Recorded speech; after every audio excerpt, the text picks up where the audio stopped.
Okay, so here we are live once again. I'm still at my mom's house. Actually, I went back to my house on late Saturday night, early Sunday morning.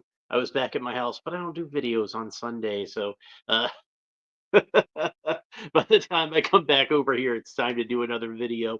So this is Geldor from Masters of the Universe Origins, and this figure is kind of special because this is another one that is on the Mattel Creations website, and it's exclusive there. I believe last time I checked, he was actually on sale, and when I ordered this, it was on sale. So you might be able to get him for a good price if you go and look as soon as this video's. You don't do it while you're watching the video. Wait till the video's over. Finish watching my video because that's very important, obviously. But Geldor is an interesting case because he is actually an original character that was created in the mini comics, and he was created by Larry Houston, who was the most prolific artist of the mini comics. I think he drew more mini comics than anyone else at all. So very popular guy as far as drawing those mini comics. And like I think as far as like the names for the mini comics go, you've got like obviously my favorite I've mentioned before, Alfredo Alcala.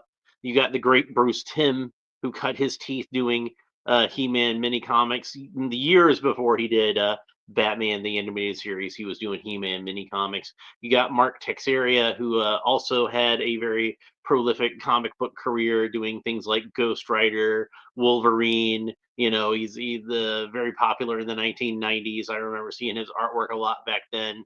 Really enjoyed it. Great artist.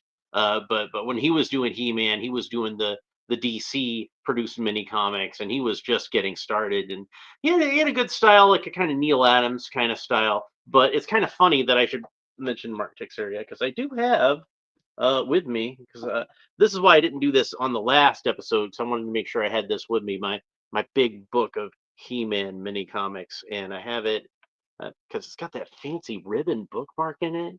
And I have it like it's turned to the comic book where Geldor first appeared.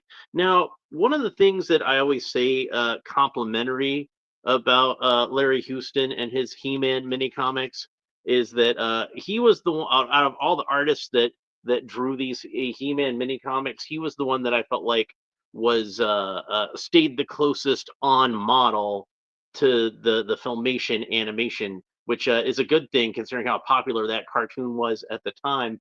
But this was I guess the first issue that he drew with that had Geldor in it, and you can see that it is not all that on model to the filmation cartoons because it was kind of just I think getting started at the time that he was drawing these mini comics. So they probably didn't have a lot of material they gave him, and I'm guessing what they gave him was the Mark Texeria mini comics. Because if you look at the way that He-Man's sword is drawn, the way Castle Grayskull is drawn, and some other things later on, we're gonna see that it looks very much how Mark Texeria was drawing them.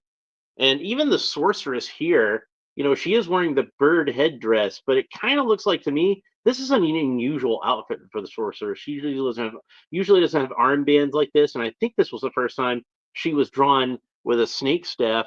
But if you look at or with the I'm sorry with the Zor staff, but if you look at the shape of it and you look at the shape of her bird headdress, you can kind of tell this is redrawn from the snake armor sorceress that we saw in the Mark Texeria mini comics. So I'm guessing like they gave him those mini comics to use as reference, and he drew the sorceress as the goddess in the snake armor, and they're like, whoa, whoa, whoa, she doesn't look like that anymore. So he had to redraw it. But you can still see how like even though it's an eagle staff, it has kind of a cobra like shape to it, and even though she's wearing the eagle headdress, it does look kind of vaguely shaped like the snake headdress. So and one of the things Larry Houston did, Larry Houston was a black man, is a black man, he's still alive. I don't know if it's referring to him in past tense, but one of the things he wanted to do, and I've pointed this out before in terms of like one of the flaws of the original Masters of the Universe line is it didn't have a whole lot of ethnic diversity as far as humans go. And I like to think that that's probably because they were more concentrating on doing like monster characters and creatures and just didn't really think a whole lot about, too much human ethnicity. I think the only non-white character they had up at this point was Jitsu, and that's probably more because they wanted to do a martial arts character than they wanted to do an Asian character. He just wound up being Asian because he was a martial artist. But even the way Tila's drawn, she's drawn as a brunette here. But if you imagine her with blonde hair, you can see how that's not too different from how Mark Texeria drew Tila. So yeah, and the way that the Castle Grayskull was drawn, the way He-Man's power sword is drawn, and Mark Taylor decided to introduce a little more ethnic diversity into the cast, and not just with good guys, with bad guys too. Geldor is a black man, and you might not tell to look at this because he's kind of a light-skinned black man, so it might not be that obvious to you at first glance. But if you look at the way he's drawn in the mini comic, he definitely has the kind of texture to his hair like a black person would have. He's rather obviously a black person. And Larry Houston, dude was a workhorse. Dude had so much. He's touched your childhood in so many ways that you probably don't even know. He worked on He-Man. He worked on a lot of cartoons for Ruby Spears, a lot of cartoons for Hanna-Barbera. He worked on G.I. Joe. But one of the cartoons he worked on at Ruby Spears was Mr. T. And he says that it probably was what kind of subconsciously influenced the look of Geldor with the mohawk and everything. So yeah, and then oh man, she's nice looking. That's the daughter of this character that's being held prisoner here, and he's also the fiance of this guy Torgal, who is a heroic character here. And frankly, I think he would have made a cool action figure. Maybe I'll do a custom of him because he's pretty neat. Get some extra Sunman parts. That might be a good way to do that. And Zodak armor, because the armor looks kind of like Zodak's. It's just got this kind of pyramid symbol on it instead of the W symbol that Zodak has. But in this story, Geldor is trying to get this elixir of life so he can be immortal and be even more powerful than He-Man. And you can see that as He-Man has the secret liquid, and as Geldor lunges for it, He-Man drops it, and it falls to the ground, and it grows into this giant tree, which Geldor says it's actually devouring him. And then it looks like Geldor's entire castle is destroyed and just replaced with this giant tree. And then, Marin is the name of the lady, and she's God. What I said, I just read this guy's name and I already forgot it. My memory ain't what it used to be. I remember when my memory was a lot better. Torgal. So Torgal and Marin are reunited, and he asks He-Man, "Would you be my best man, He-Man?" And Rayman says, "He's always the best man." And He-Man says, "I would be proud to stand by you.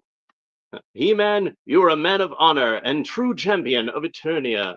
So yeah, and then the second mini comic is much like the first, and he's got some Asian characters in this one. So he was really serious about adding true diversity to it. He wasn't just adding black people, even though he's a black guy.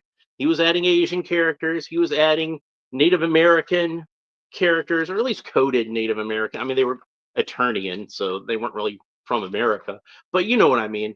And see, by this point, I'm guessing they were getting him better reference for the Filmation stuff, or at least he was able to videotape the episodes off TV, because that is dead on a Filmation sorceress right down to the pose. And Skeletor looks a lot more like his Filmation counterpart. And Man at Arms, again, dead on to what Man at Arms looked like on Filmation. So yeah, Larry Houston was the guy that, like, if you wanted a Filmation style comic, yeah, he was definitely your guy. So anyway, let's set that aside. I didn't read the whole mini comic because this is going to have its own mini comic in it. So here's what the back looks like. A great picture of Geldor with his distinctive kind of rectangular shaped axe that he had in the mini comic, and a shield, and he's standing over He-Man, and they're about to do battle.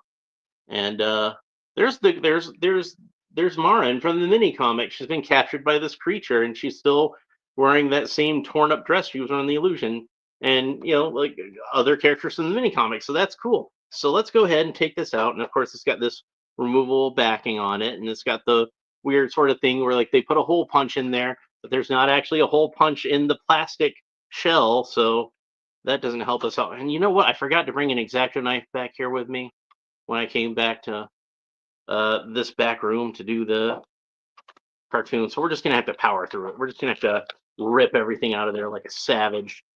Get Geldor out of here.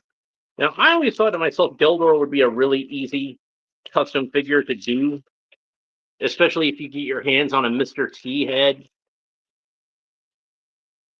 And I had considered doing one around the time that they put out the Masters of the WWE Universe Mr. T, but he wanted to be really hard to find, and I only found that one. And then I considered it again when they did the WWE Superstars Mr. T, but he wanted to be really hard to find, and I only found that one. But I kind of figured you could kind of modify some Triclops armor and use Skeletor's belt, and that would be a good way to get Geldor together. But this looks to me like they gave Geldor his own armor, and I believe this is a reuse of the Filmation Skeletor belt. But again, Geldor's belt with the straps hanging down is pretty much like Skeletor's anyway. Maybe that's what Larry Houston was thinking, is that if they did wind up making a toy of this character, that they could reuse Skeletor's belt, and that would save them some money. So anyway, we see he's got looks to me like it's the Filmation style forearms. It looks like it. I don't really have any compare with me, but it's those kind of flat gauntlets. If it's not those being reused, it's something very similar, and it looks like new boots to me, which they probably could have reused some other kind of boot, but they decided to give him brand new boots, and it looks good. And he's got like straps around his feet, so I think those feet might be reused. I got Casey Jones here, so I can compare that at least because he has the traditional He-Man feet, and it looks like they are indeed the same as those, at least from what I can see through the package of Casey Jones. I'm not opening up him until later, so I've got a Casey Jones to open later on. So anyway, Geldor comes with a very impressive assortment of accessories. He comes with Ram Man's axe, and he comes with, like I said, his own axe with that kind of unique rectangular shape. He had a very distinctive axe, and like I was thinking, if I'd wound up making my custom version, I'd probably just use the regular He-Man axe because it was like the best thing available. But they did go ahead and give him his own axe, which is really cool. And he has the other Ram Man axe. We have both of these Ram Man axes, and like with Ram Man, we can combine those together into one weapon, a spinning, whirling dervish of doom. And last but not least, Kel, uh, almost a Geldor. Geldor's final accessory is He-Man's shield molded in silver. We've seen this accessory before. Uh, I want to say that the one of the WWE figures came with He-Man's shield, but in silver. But I can't remember which one it was offhand. If you go back and watch my Masters of the WWE Universe figures reviews, I'm sure you'll find it. But yeah, one of those I think came with a silver shield. I'm drawing a blank on which character it was. All right, so this is a resealable package, so I'm going to put that aside, and then we could talk about the mini comic, because it's appropriate that for a character created in a mini comic, of course, he comes with his own mini comic, just like how the other Origins figure I've opened up so far was Rio Blast, and he had his own mini comic. Anywho, let's go ahead and read it. It says, Plague of the Immortal, and you can see they're finding it in front of a giant tree. I'm guessing the giant tree from the end of the last mini comic to feature Geldor. Well, we're about to find out. So, yeah, this looks very flashbacky to me. For decades, the warrior Geldor has sought one thing: immortality. Oh, I forgot to say that on the package. That's what it actually says. It says evil seeker of immortality. And I just knocked over a bunch of photographs. Clumsy me. Oh, by the way, I don't think I showed the mailer that it came in, but there's the mailer. It has a cardboard mailer over it. Uh, the warrior Geldor has sought one thing: immortality. Tragically, decades of false passages from suspicious bargains with eldritch beings to dark rituals led him nowhere. Each minute of passing only fed his ambition. It's interesting that they have a character who's obsessed with mortality, and they did decide to give him gray hair to show that he is a guy who is, in the autumn of his years. He's uh he's in that last half of his life, and looking for any way to prolong it that he can. Only once in his journeys did Geldor come close to achieving his goal by ingesting, and they have this in blue lettering, so you make sure it's important. It's important. The secret liquid of life. Until the masters of the He-Man thwarted him. From the earth sprung a mighty tree of life, a pillar of nature's glory. Yeah, we remember that. We just saw that. Driven by his unyielding thirst, Geldor zealously finally made a breakthrough. So I guess he didn't get devoured by the tree. Uh, and then tiny little picture of Geldor at the deathbed of some sorcerer. They say on that nobody on their deathbed regrets not spending more time at the office, but I will. It's got to be a lot better than a deathbed. Never understood that anyway. Deathbeds. Who would buy that?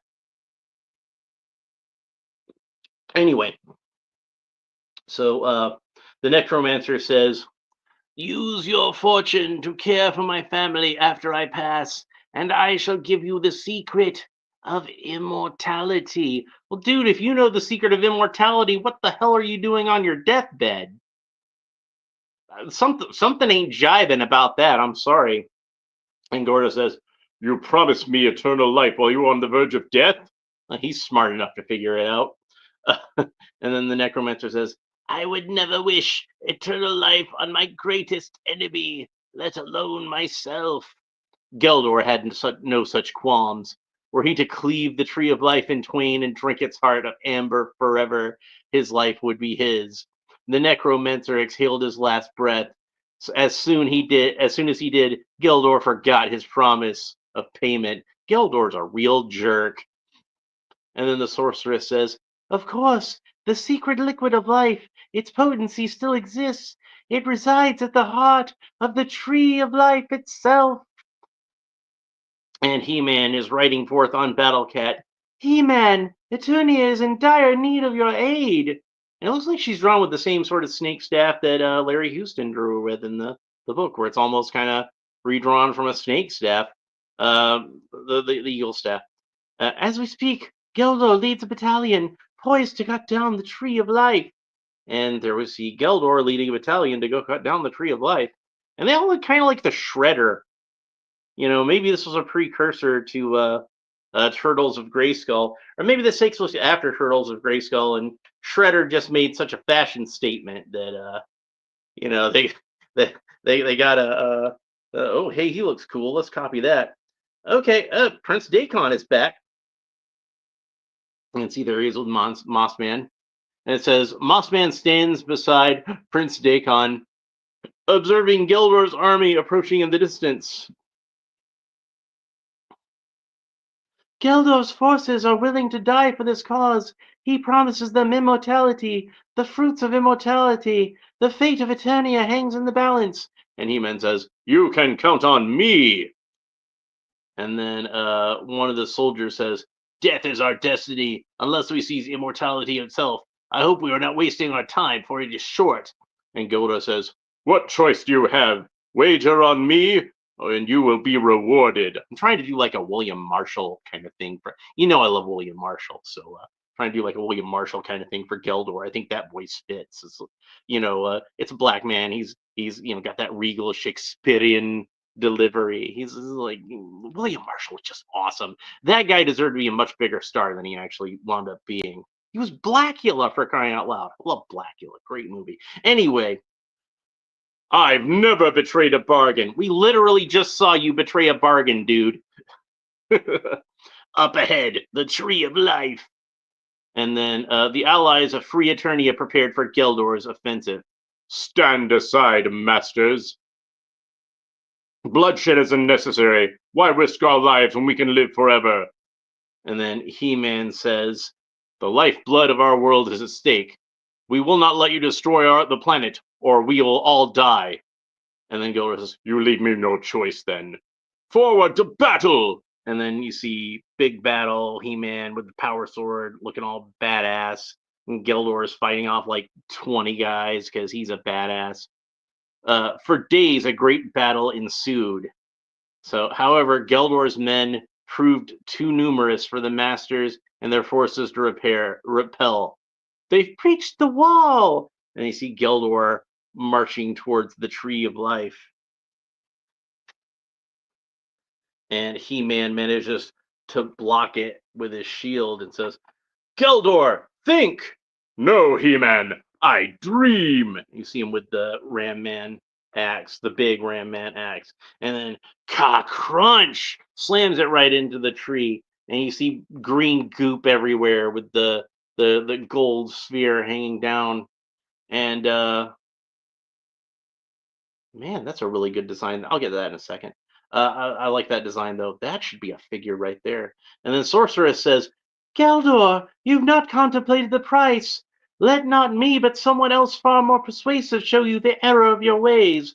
After questing countless leagues, Geldor's dream is finally in reach. In a flash, a vision shows itself to Geldor, emerging from beyond, a figure he has missed for far too long, his departed wife. And you see this very beautiful woman in this golden outfit.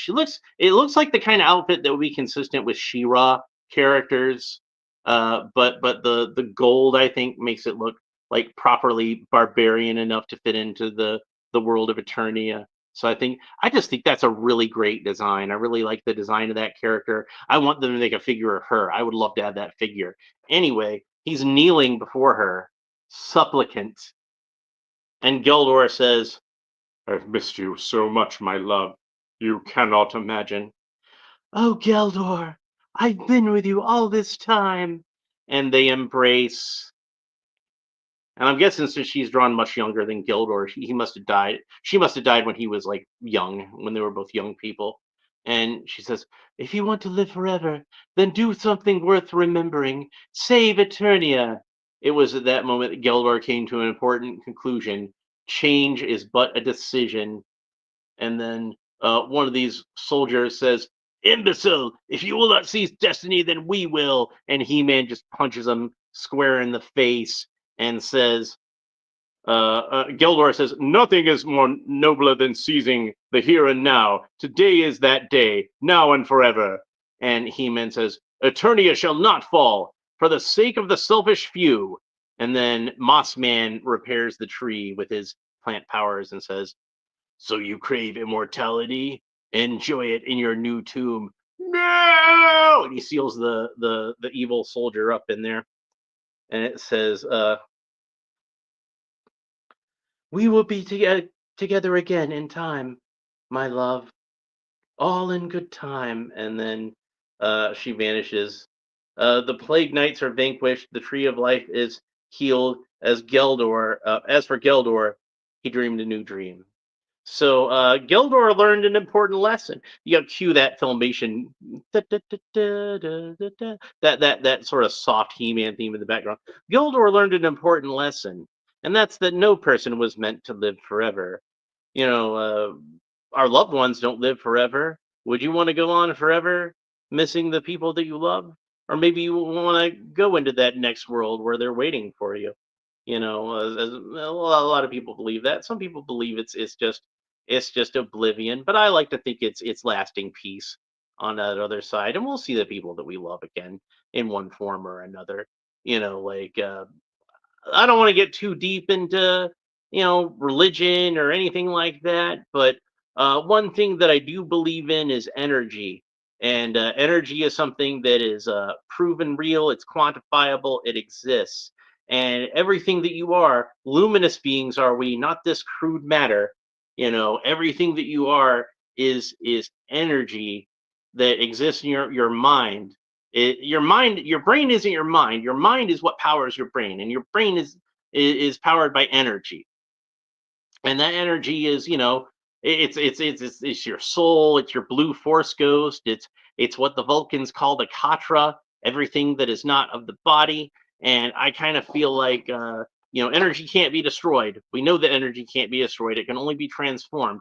So I believe that once you depart from this mortal coil, I don't know exactly where you go after that. I don't know exactly, whatever you want to call it, heaven, nirvana, Valhalla, but you go somewhere else out there in the universe, and you're at peace. I think is the main thing. That's what I believe. Anyway, let's talk about the figure some after getting all heavy about that. But man, that was a heavy mini comic, wasn't it? Like for something that's a kiddie toy pack in that's made to, sell action figures. They did get nice and deep like there, didn't they? Okay. So Geldor's got this armor, which like I said is new designed armor. It does have a little slot in the back. So we could store his accessories back there. See the knife, or I'm sorry, the axe fits in there. And we could probably fit either one of these other axes in there. Now, in the original mini comic, Geldor had a sword at some point, so I think a sword would have been another good accessory to add into this. But if you want a sword, probably like the I think the weapons pack version of the Gray Skull sword in silver, it'd probably fit in with these pretty well as far as coloring goes. But yeah, you can store both of those back there. It's going to kind of swing around and might hit his thighs a little bit. So maybe a better way to do that is if we stick the Ram Man axe through the bottom and then put this axe in it, put it all together, and then you can see this axe kind of sticks out the top a little bit. But it's not hanging his legs when he's running around, so that's fine. All right, and then the armor looks like it comes off. There's a couple of pegs and holes on these straps, and they do seem like they're very snug. So be careful as you remove those so you don't damage them. These are actually like separate plastic pegs that go through the armor, and they're a different type of plastic. It's more that sort of sturdier nylon kind of plastic. And if we remove Geldor's head, we can take off the armor, and we see he's the standard Master of the Universe torso underneath. And like with the Filmation Skeletor, you have to remove the belt by taking the figure apart at the middle. And then we see underneath he has burgundy trunks with an unpainted belt. It's the same color that the original He-Man's trunks were, pretty much, but it looks like it's like slightly more metallic. So anyway, let's go ahead and put the armor back on him since we've had a look at that. And then we can talk about the articulation some. And I do think they did a really good job of I kind of expected you to reuse Skeletor's belt, and the Filmation belt I think works better than the standard version. So, and then the new armor is really good, and the new head sculpt is really good. He does look a little bit like Mr. T. There is kind of like what I was talking about from the mini comic. It's got like that sort of texture to it that it's not quite as obvious as Larry Houston drew it in the mini comic, but it still I think has enough of a texture that you can tell that he is supposed to be a light-skinned black man. All right, so let's talk about his articulation. Geldor can look up about that far, look down about that far, tilt his head kind of quizzically from side to side, rotate the head all the way around. Of course, their arms rotate all around their shoulders, but since Geldor has like these large pauldrons on his armor, it's going to kind of bump into those a little bit. Thankfully, the armor is pliable enough; it doesn't get too much in the way. Geldor can raise both his arms up at the shoulders about that far. He's got a single joint of articulation at the elbow that bends in about that far, extends about that far, rotates all the way around. Wrist articulation rotates all the way around, and he's got a horizontal hinge that moves back and forth. These are standard Masters of the Universe hands that we should be used to by now. Rotates all the way around at the waist. Geldor can kick up about that far. He's got a single joint articulation at the knee that bends in about that far, rotates all the way around. He's got a boot cut that rotates all the way around. Foot points down about that far, foot points up about that far, and of course rotates all the way around at the ankle. So let's go ahead and get them all geared up.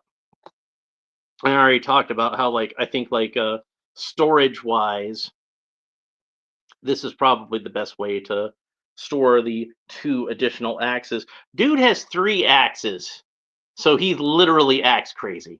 So but of course the one I want to display him as holding is going to be his distinctive battle axe from the mini comic.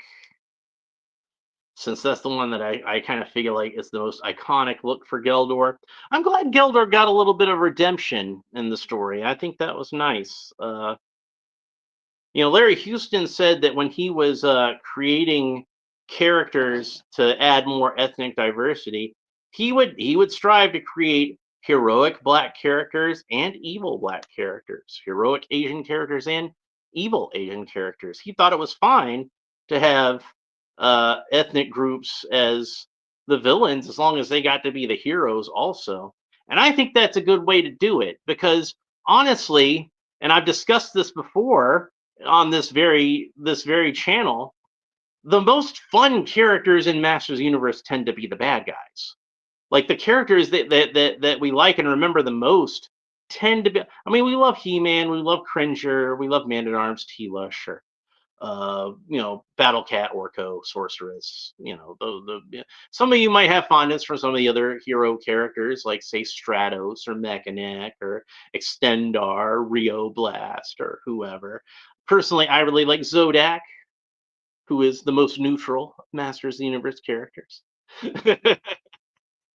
But to me, the most memorable characters, the ones that we had the most fun with, were the bad guys. I love Skeletor. Skeletor is my most favorite Master Universe character of all. I love Beastman. I love Merman. I love Evelyn. I love Trapjaw. I love Triclops. I love Cobra Khan. I love pretty much all of them. All the bad guys. Whiplash, Clawful, you name it. Like they're all awesome, and those were the most fun characters to play with. If you were going on a long car trip and your mom told you you could only bring 4 Masters Universe characters, like I'm pretty sure one of those characters is going to be He-Man, but probably your other 3 characters are going to be the bad guys. That's how that's going to work. So it makes sense to me that, like, when Larry Houston's trying to think of new black characters to introduce into Masters of the Universe, of course he's going to think of a bad guy because the bad guys are the coolest characters. And Geldor is the coolest character that was introduced in that particular mini comic. Oh, sure, the other characters were good, but and then, like I said, I think I'm going to make a custom figure of the of Prince Dagon. I already forgot his name again. Uh, he doesn't have like a name like Snout Spout that describes what he does. He just has like a typical fantasy character name. That's why I keep forgetting it. But but Geldor is the one that I always see people making customs of. Geldor is the character I always see people talking about. This was a character that, even though his only appearance was in that one mini comic, he took on a life of his own. And I think part of that is because, as we pointed out, there wasn't a whole lot of ethnic diversity as far as the humanoid characters in Masters, unfortunately. And that kind of made him stand. He was there weren't that many black characters in He-Man, and here was a black character that was cool, and he was a badass warrior who could actually hold his own with He-Man himself. So I have to imagine that, like, black kids especially would have latched on to him. Even if he was supposed to be a villain, he was a cool villain. He was still a villain you kind of aspired to want to be like, because he was just kind of a badass. So that was cool. But and like I said, Mr. T was really hip at the time, and Larry Houston even admits that, at least on a subconscious level, Mr. T probably influenced Geldor's design somewhat. And he's like, they hyped this character up in the mini comic itself. Like, I don't know if that was Larry Houston that did the lettering on that cover, but let's have a look at it again.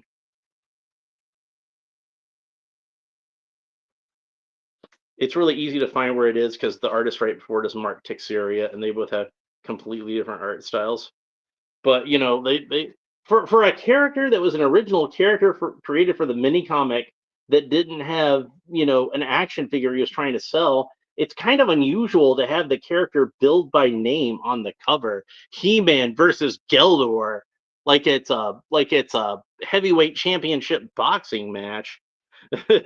Oh, and hey, look, He-Man's sword here is colored just like straight up silver with none of the red detailing, kind of like the shield that Geldor comes with. It's kind of funny. So yeah, I've seen over the years, pretty much as long as the internet's been around, and people have been posting their Masters Universe customs. I've seen people posting uh, customs of Geldor. He's been a very popular character to make customs of. I think maybe if Mattel had have taken note of the character's popularity at the time, they might have actually made a Geldor figure. And maybe it's a good thing they didn't, because then Wyla might have seen a black superhero on the shelf and bought that for her kids instead of creating Sunman. So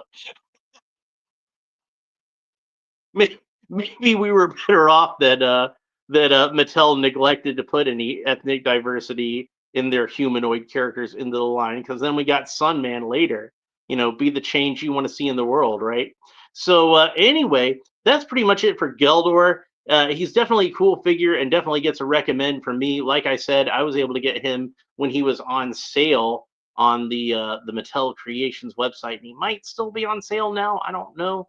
I don't remember how long that sale lasted, but it's probably worth check. Even if he's not on sale, he's worth getting for their full price, which is like $20.